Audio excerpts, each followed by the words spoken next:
Hello and welcome to another episode of Necessities of Life. Today we are going to be installing a new concrete spur into this fence here. As you can see, it's got a bit of a lean, it's broken off at the bottom, so we're going to replace it and we're going to use a concrete spur. We're using this one here, which is 3-inch concrete spur. We've got 2 bags of postcrete and we've got 2 bolts, coach screws, which are M10 by 140 mils. The tools we're going to need to do this job, we are going to be using some post hole diggers.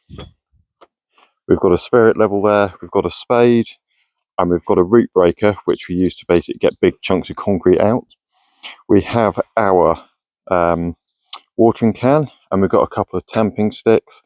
I've got an angle grinder there with a disc cutter there for cutting the concrete around the edge of the post, which is going to be just around here. We also have our impact socket. We also have one for using a socket on, and we also have a concrete here to get through the concrete. So that's the tools we've got for doing the job today, and we're going to go ahead and we're going to make a start, and I'll talk you through how to fit a concrete spur if you're going to be doing it at home. If you haven't got some of these tools, you can actually go and rent them from a tool hire centre. They'll have concrete breakers. Most of the stuff you probably might have already or you might not, but you can go and get hold of them. Okay, now we know what the job is that we've got to do. I'm going to go ahead and I'm going to make a start, and I'm going to show you now how we're going to actually now make a start and how big the hole we're going to make. Once I've done that, I'll go through the reasons why we're doing that. Okay, for this hole here, as you can see here, we've got this nice bit of concrete sticking up, and we're not going to disturb that. That piece there is quite loose, but we're not going to disturb that one. So what we're going to do is we're going to dig around here so we can get enough concrete and probably bring it out to here. We've got a nice little level edge that we can use there to bring the post up to. So the size of the hole we're going to make is we want to be able to get clearance to get the spade into the hole. So we're going to come out and we're going to cut a hole roughly around a spade size around there. So I'm going to go now and make a start and start cutting it. Okay, I'm now going to make my marker using the spade as a reference on there. So I'm going to put my mask on first because it's quite concretey.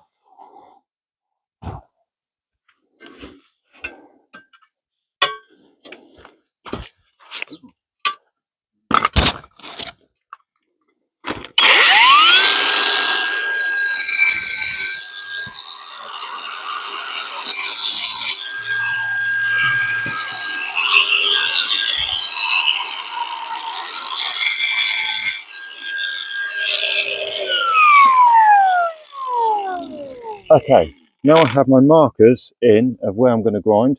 I'm now going to cut that out and go through as far as I can, and then I can start getting my concrete breaker set up to go through the rest of it.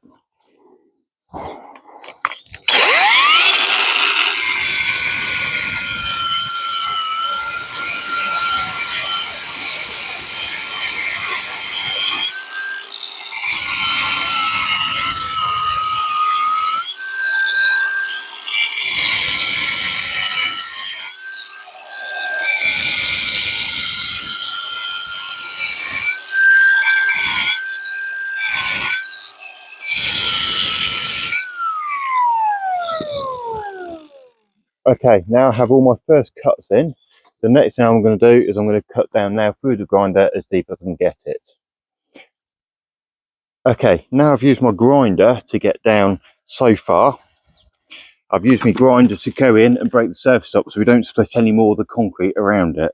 So now I'm going to use my concrete breaker, and I'm literally now just going to start chiseling away at the concrete section that I've actually now just cut out ready to go. So I'm going to start doing that, and I can show you once we've got it out. Concrete basically works like that, and it just chisels down, vibrates a bit like that.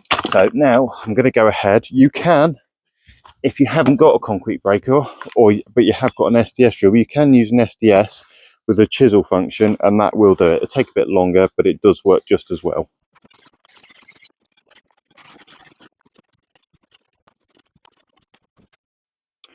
Okay, now we've got to the point, we've got through all of the concrete here and we've made it the right size for our spade, which is just here. Now I can now easily get in with a spade on all angles when I get it down that far. But as you see now, we've broken through the concrete, which came down about 4 inches with the sub base for the concrete around it. But now we've come across the concrete here for the original post. And as you can see, this is where it's broken off just here at the bottom. So what we're going to do, this is why, another reason why I like to use these, because now this will go nice and neatly down each edge so I can keep clearing this out. Now we're aiming to get down about 1.5 feet further down, because as you can see, I've got a fair bit to go. So I'm going to keep digging this bit here out, and then I'm going to use my concrete breaker to go through this concrete here to get that out of the way so I can set the new spur into that place just there. Okay, so I've finished digging my hole, and I've got it down to just under 2 foot, 2 foot down, which is where I like to be. It's also gone down straight and narrow, so we've gone down 2 foot, just under 2 foot, so just down there. I've put my post in, I've just tied it on with a couple of clamps just to see where we're at. And now we're ready to start getting this straightened up. I've made sure that this is at the right level. So this is now the right level on here, as you can see on my spirit level, or it might need a little bit more adjustment. So I'll just go ahead and do that now. Okay, so there we go. Now I've re-straightened my post up and I've now got it level that way. Now the problem we've got here now is the levelness on this side is completely out, as you can see. So it's got to now move a lot further over to the other side. So I'm going to go ahead and try and get that leveled up to where I want it. And then once I've done that, I will show you the next process. Okay, so now I've put my own special little thing on, because normally you're going to want to use something to secure it with. You can use a couple of bits of wood and kind of screw it in if you need to, just to get it supported. But as you can see now, I'm nice and level. This is my own little homemade device for keeping a post straight. Right, so the next thing we're going to do is we've got it all in, we've got it all straight, we know where it all is. We now know it's not going to go anywhere, so now we can start getting ready to put the postcrete in. So I'm using this postcrete here, which is called, this is a Heidelberg. I think it used to be called Hansen, but not sure, but apparently it has been renamed. I'm going to open this bag up and I'm going to show you the reason why we use this one as opposed to a powdery type, but I'll show you that in a second. Okay, so here you go. This is the postcrete we're going to use. There's a reason why we use this one, because as you can see, it isn't just a powdery mix. It's also got stone in it, which basically reinforces it when it's in. This is actually rated to 25 newtons. So it's really good stuff, and I've been using it for years now, and it is the best product to use. You can get the powdery stuff, but I would always recommend going for one that's got the grit in it. So I'm just going to go and get my water ready, and I'm going to show you how to pour it. Okay, so we're all set. We know my post is level. My post isn't going to go anywhere. I've got both my postcretes open, so they're ready to go. Now I'm going to show you the process of putting this in. The next thing you're going to want is just a stick of some sort. I prefer like a thin one to sort of tamper it down and work it around a bit. And one of these is sometimes quite handy for tampering it down as well. So now I'm going to just show you. Those aren't anything special. They're just bits of wood from other jobs that I've used. So here we go. Right. Okay, again on this one, I'd normally use a bag and a half per post normally when I'm doing fence work, but rather than just leaving half the bag empty and loose, I'm going to put that in here as well, just to give it an extra bit of strength. So we're going to aim to fill the hole up somewhere around about, I like to go for about a third, especially if I'm using 2 bags. So that will do. Now the next thing is, we're literally just going to pour this in slowly so it all gets soaked in. You don't want to just dump the whole lot in. So this is going to make sure it gets worked all the way around, and all the water is going to get around the product as well.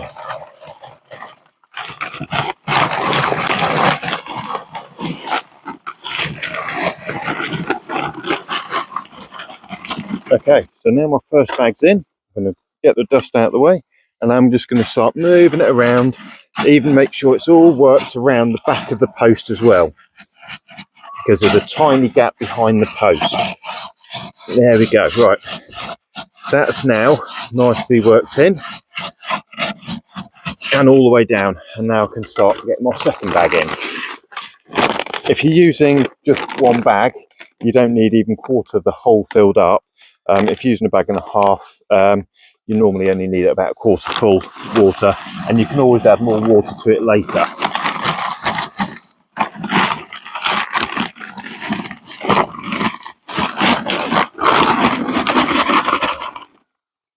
Right, now that's in, I can also now start working that all the way around again, making sure that water covers all the product.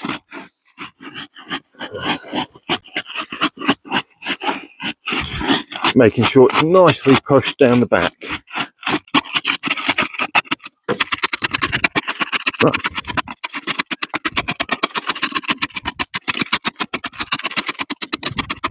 Okay, that is now our concrete now poured in, so I'm going to show you now roughly where it's come up to.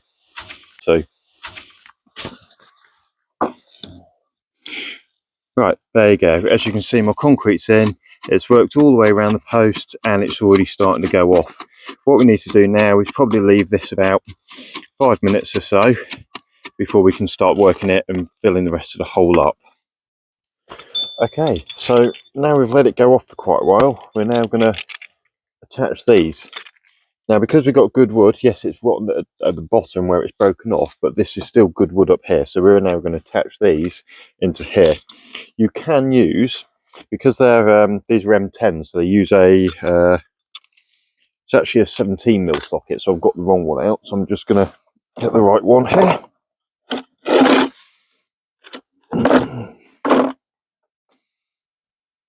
Make sure I've got the right one. Yeah, there we go.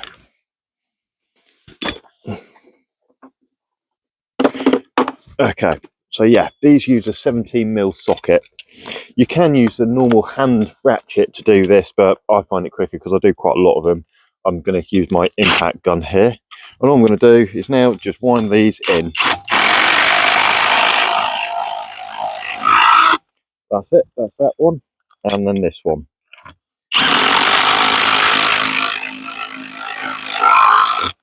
Now, it's really important to use the square plate washers rather than the small round ones, or you can use big round penny washers if you can get them, because it basically spreads the weight and stops it from biting and digging into the concrete too much. So always, if you can, use large washers, because that will help protect the concrete when putting these in.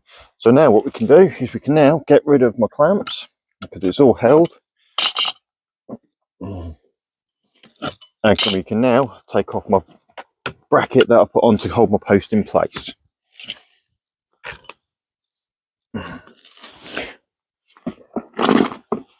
And it's now stayed in exactly where I wanted it to.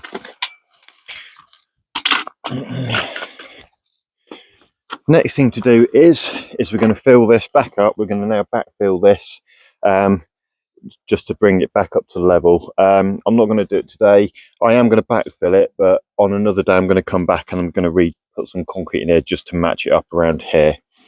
So again, this is where we're going to use the tampering stick to get it now nicely firmed in, which I'll just show you how to do that. Literally going to take our excess dirt in here, and we're just going to start putting it back in.